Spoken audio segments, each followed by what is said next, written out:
So with the group project, what you're going to be asked to do is to engage in some sort of practical interaction. And then, as always, there's a reflection afterwards. Don't worry about that part yet. So literally, the point of it is to develop an immersion in your field. So to do something practical related to your area or your theme. So we're looking at an example here of a student from last year who was doing musical theatre, and they also had a bit of a think about some nursing stuff, and they thought, you know what I want to do? I want to create a first aid kit for the students at my musical theatre group. So when we put on our performance, they have a proper first aid kit to keep them safe. So they were planning all the products that were needed. They did research into first aid kits. They interviewed people. They went out and did a first aid course. They surveyed them. They did an action plan, and then they actually put the kit together. And the kit was there to help them survive the week of musical theatre. And so it was an actual thing that they did. Then there is a reflection. Of course, there's always a reflection.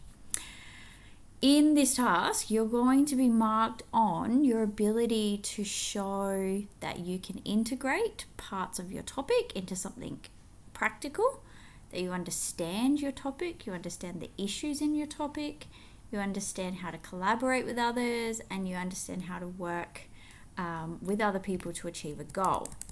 So, if we talk through some examples, let's say our theme was tattooing. What are some practical things we can do? Can you tattoo someone? No. Sorry, that would be cool, but not allowed to. What can you do instead? Well, you could draw up a series of designs for a tattoo portfolio. And then maybe we could see, is there a way to get them printed as, the fake tattoos that little kids get, and you sell them on Social Justice Day.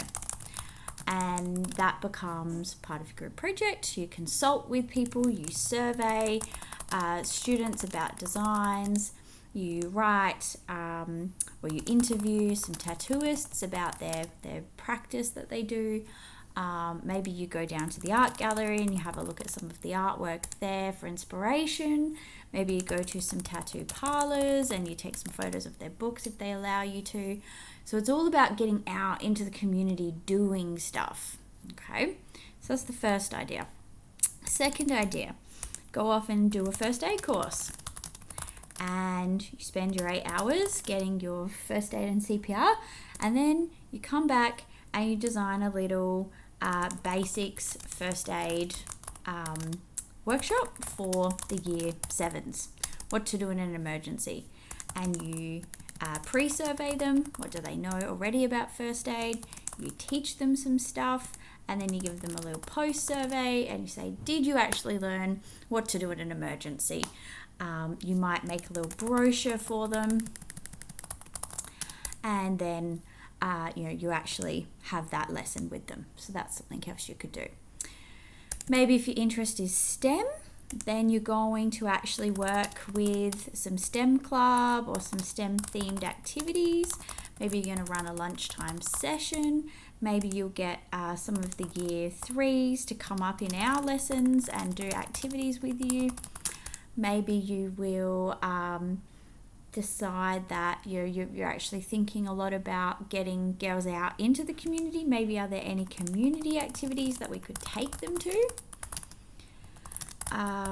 You might go to the university, sit in on some lectures to find out about things. You might join a club.